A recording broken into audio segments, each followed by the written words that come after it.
Hello everyone, this is Jason White. Welcome to the highlights package for round 15, the final round in our 1987 PPG IndyCar World Series, coming to you from Tamiami Park in Miami, Florida. As you can see, our drivers are in their warm-up session right now, getting used to full fuel loads and trying to get the turbo boost set just right so they don't blow up their motors or run out of fuel before the end. As I've mentioned before, we've crowned the champion for this series. It is Grant Riddall. He also won the Indianapolis 500 this year, so it's been a very successful year for him. So this race really is about bragging rights. As we close out the championship, everyone gets one more chance to drive these turbocharged beasts on a street circuit. Always a very interesting technical challenge.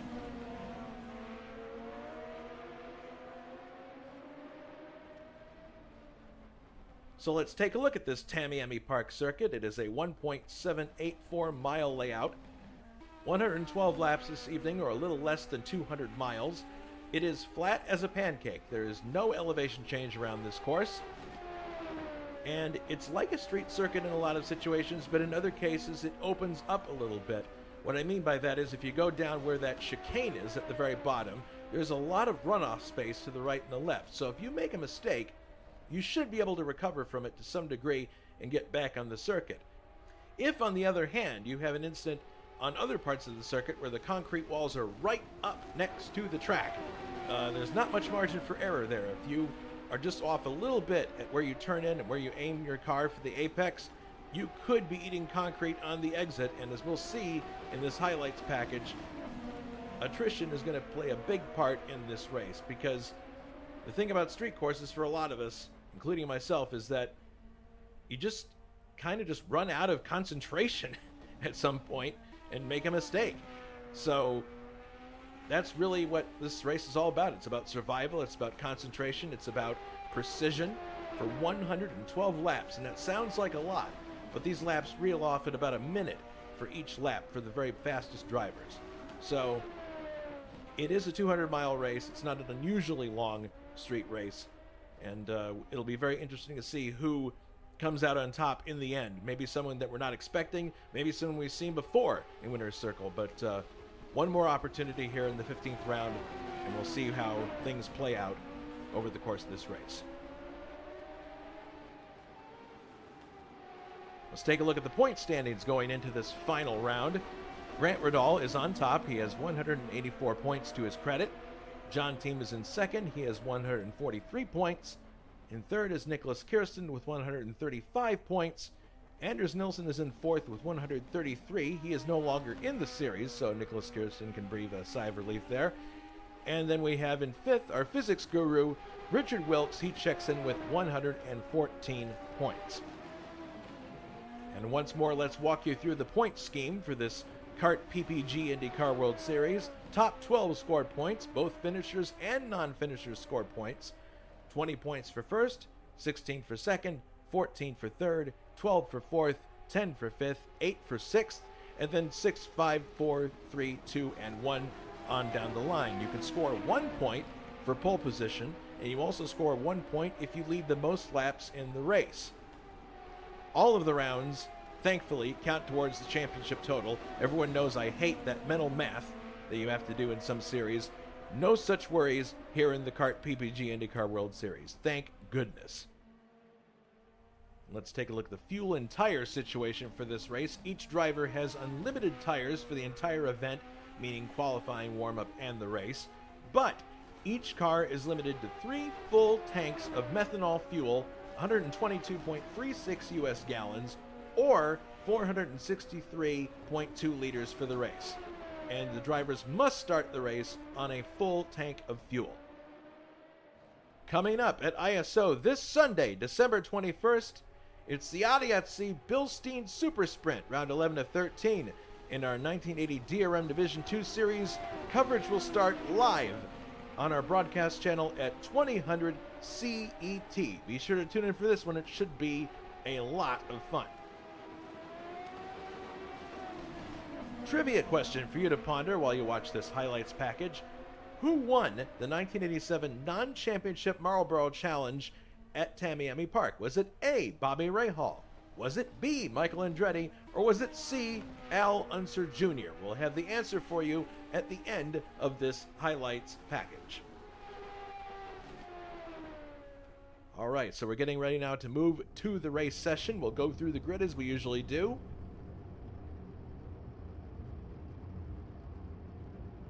And all the cars looking very smart in the grid, getting ready for the last pace lap of this season. And away we go. On the pole, David Watman driving for Alex Morales Motorsports with a time of 56.493 seconds. In second is John Team driving for Craco Racing, a March Cosworth. In third, Ruben Fernandez in the first of the Patrick Racing cars, number 20. Then in fourth, we have Grant Riddall driving for Rayner Racing. He's the series champion and Indy 500 winner.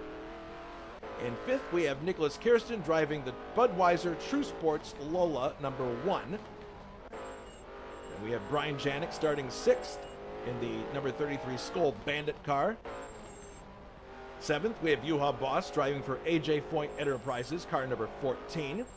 And then a special surprise here, a second True Sports entry, number 2, this one being piloted by Jules Bouchard.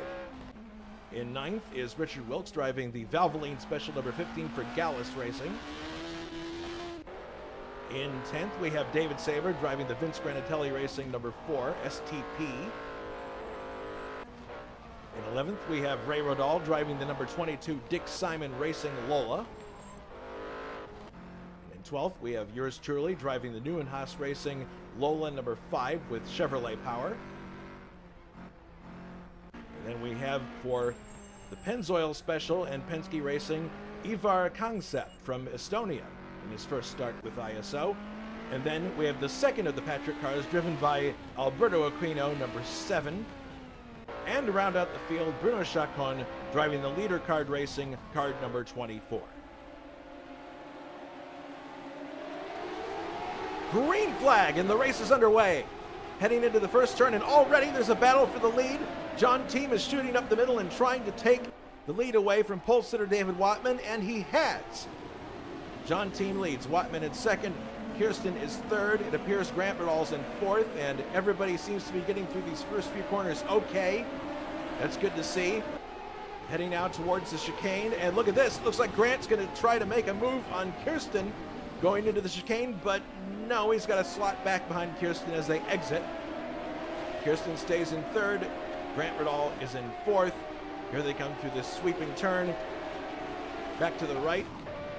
On board now with Grant Riddall as they head through the chicane. Just ahead of him is Nicholas Kirsten in third. Then you have David Watman in second, and just ahead of them is our leader, John Team, as they accelerate now down this long straight and through the kink, which is a very critical part of the lap. And that is lap number 1 complete with John Team in the lead.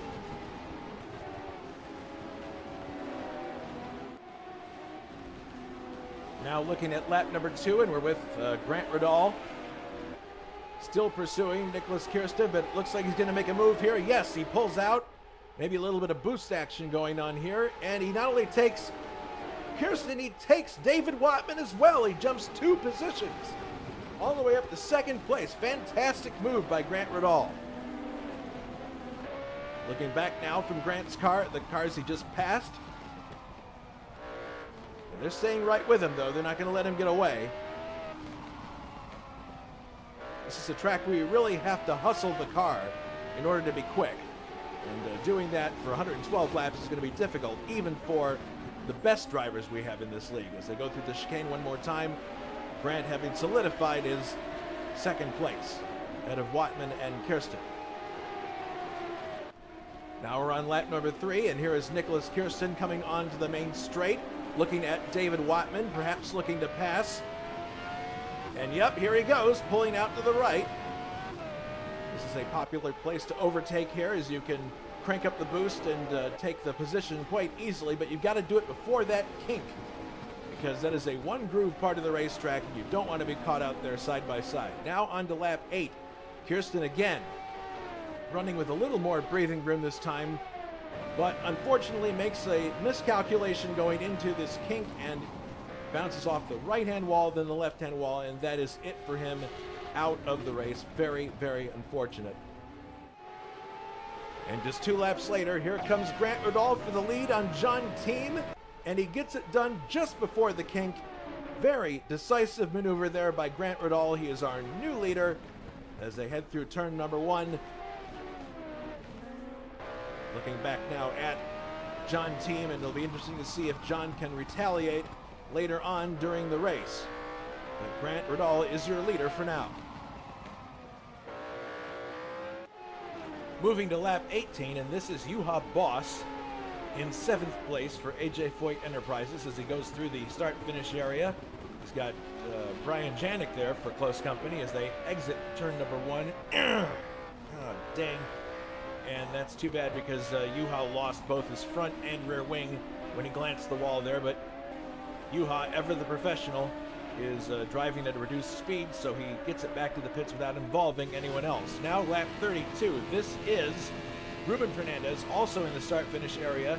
He overtakes Bruno Chacon there, heading into turn number 1, but has pretty much the same kind of incident Juha had, runs a bit too far wide and into the barrier, but this is a much worse situation because he lost a wheel in the collision. So that is the end of Ruben's race, unfortunately. Moving to lap 45, this is Richard Wilkes for Gallus Racing, coming up to a corner that is very treacherous, and you'll see why.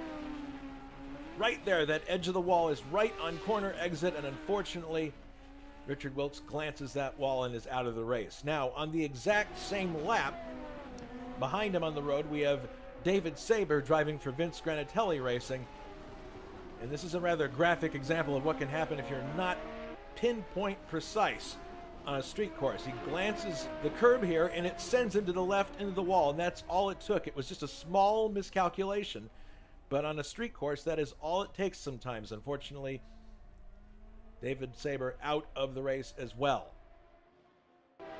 To lap 46, and this is where things start to get a bit screwy in terms of scoring.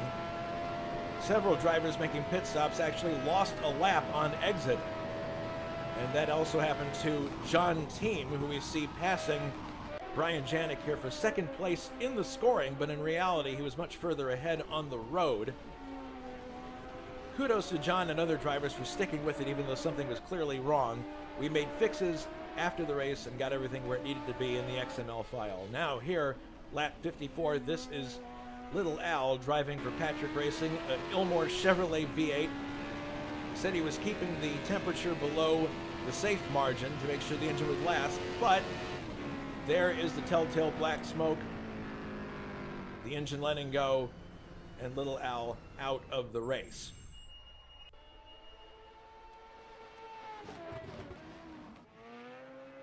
Here is John Team making his final pit stop on lap 72, and he gets bit by the scoring error once again, losing a lap on pit exit, which has got to be so frustrating to have happen twice in the same race, especially as fast as he was running. And here he is letting Brian Janik by at turn 2. But as I alluded to earlier, the drivers that were affected by this were all good sports. They kept pressing on even though something was clearly wrong. They were confident that we could fix it in post, which we did.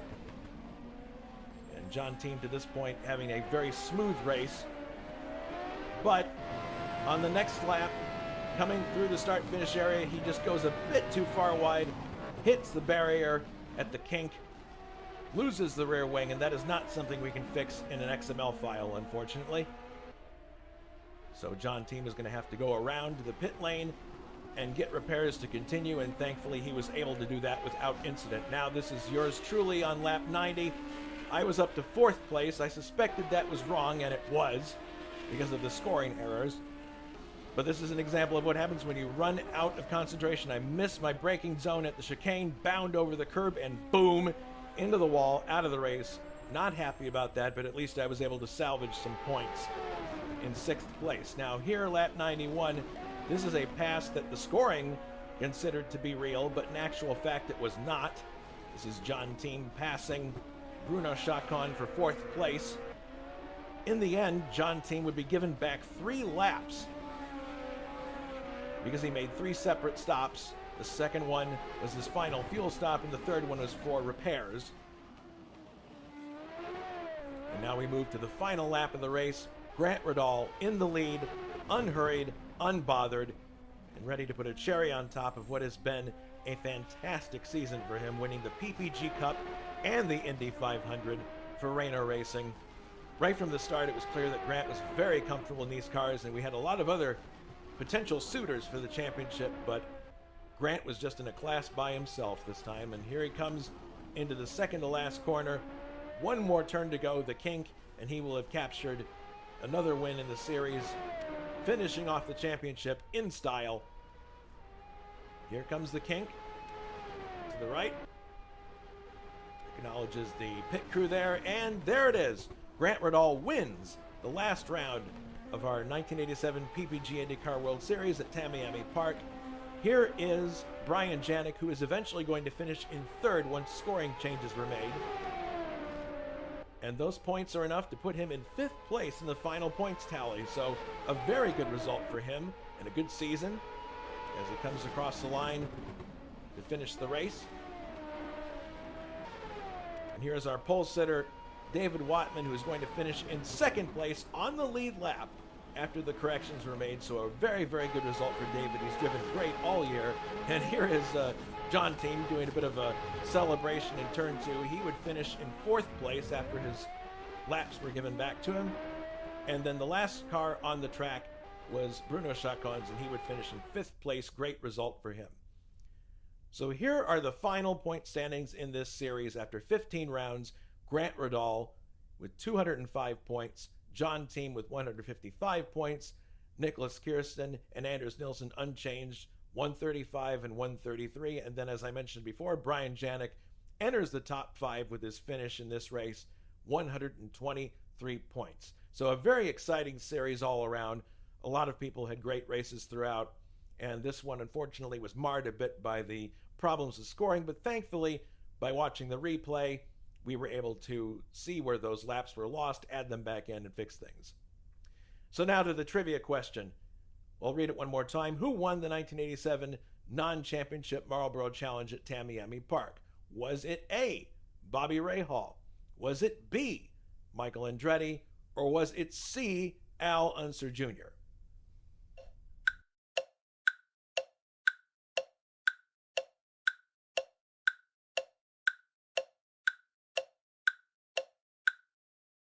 Time is up, and if any of you out there managed to guess Bobby Rahal, then you are correct. It was indeed Bobby Rahal who won that non-championship event. So, thanks very much for watching this highlights package for round 15 of our series. And coming up next Sunday, we've got the Adiatzi Bilstein Super Sprint, round 11 of 13 in our Division 2 series. That will start at 2000 CET live. Be sure to check that one out. So that's going to wrap up this highlights package. We thank you very much for watching. And don't forget, 2026 is just around the corner, and at some point we'll be allocating the 1965 F1 cars for those who want to take part in the series. So keep an eye on the forum to make sure you don't miss your opportunity. And until next time, this is Jason White saying so long from Tamiami Park. Everybody take care, have a great holiday, and be safe!